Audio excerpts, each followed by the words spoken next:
Hi, it's Mel with We Can Code It. I'm going to be going over with you in this series different programming questions that you might encounter in an interview or on a test.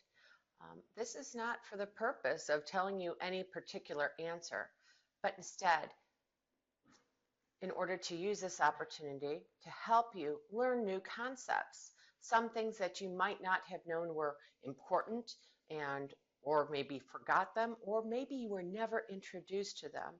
So I want you to take these questions uh, as a way to increase your knowledge while at the same time practicing what it might be like to receive some different interview questions, or test questions and the like. These questions I'm going to be following are from the following site, indiabix.com. This is Java programming. I'm going to convert it over to C# for you in order to show you how similar, first of all, how similar both the languages are, and second of all, because I have that IDE up and running on my machine, it makes it easier and it helps both our Java folks and our C# folks in the We Can Code It program. Okay, so here's the URL. It's indiabix.com. This video is going to be dealing with question number 6 from operators and assignments under Java programming. And it's a question, and it could throw you off right here. So I want to make sure that you understand ternary operators and what they do. Also, for C# folks, notice system.out.println. What do you think that might be converted to in C#? Well, let me show you. Okay, I have my IDE here, and I've copied over the question into my IDE. I just threw it in a namespace called Programming Question 6. All right, so I have class test, and here you go, public static void main. First thing you want to notice difference-wise between Java and C# is that in C# we capitalize our methods. In Java, they're lowercase. This will matter very much so, especially with the main method, because this is the method that the program looks for in order to start running. It says, I'm going to look for main, and I'm going to run the first line in main. That's what it does, okay, when you open up a program. It is case sensitive in this case, all right? In this situation, it's case sensitive. It's looking for main with a capital M. Good? Okay, so let's hop through into main. We're on line 9. This is initializing a variable of type integer that is called x to the value of 20. Some vocabulary for you here.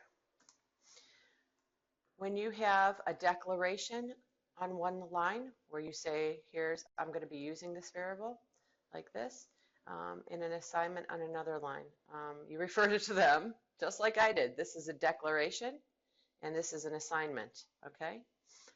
Because we're lazy programmers, and I only say that in the most endearing way, we don't like to type more than we have to.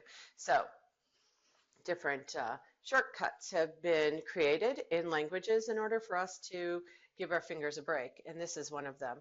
We do it so often where we declare and then assign a value to a variable that we have a shortcut for it, and this is called initializing a variable. When you do it in one fell swoop, it's called initialization, okay? So we're just saying, okay, let's set the value of x to 20. Okay, great. Next line. You have this string in C#. We can also use the native data type string, but we're using this as an object right now.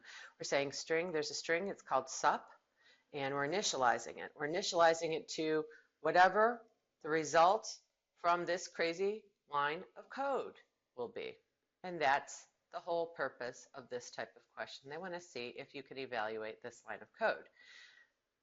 What do you do? How do you do it? Well, first we think about our order of operations, and we see if we understand what this means. And I will tell you what it means, so don't worry about it. So order of operations, you always look for the innermost parentheses. In this case, there's 2 sets of parentheses, but we start at the left of the assignment operator. So let's start right here. This is a conditional statement. Folks, it's a conditional statement. That's all it is. right here we have a ternary operator, and ternary operators are just shortcuts for conditional statements. That's all they are, okay? So is x less than 15? So is 20 less than 15? The answer is false. Here's what happens. If, this means if this is true, then do what's on the left, do what's to the right of the question mark. I can speak. If it's false, locate the colon and do what's to the right of that. Okay, since it's false, we jump over here to the colon and hey, guess what? We encounter the same structure again. We encounter another ternary operator. So this is the same thing as a nested if statement. But we're doing it with ternary operators. Congratulations. Okay, so now let's evaluate this. Is x, which is 20, less than 22? The answer is true. It is. So, because the answer is true, find that question mark, and the result will be whatever is to the right of that question mark. If it were false, we'd go to the right of the colon. Cool? So in this case, sup equals tiny. It's a string value. And then here we go, system console write line, or in Java world, system.out.println sup.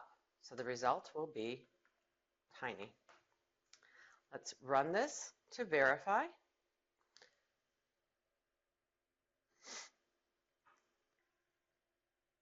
Ta-da! There we go. Now let's triple check our answer. Let's view the answer here. And indeed, it is option B, which is tiny. All right, congratulations. You just learned about ternary operators. All right, see you in the next video.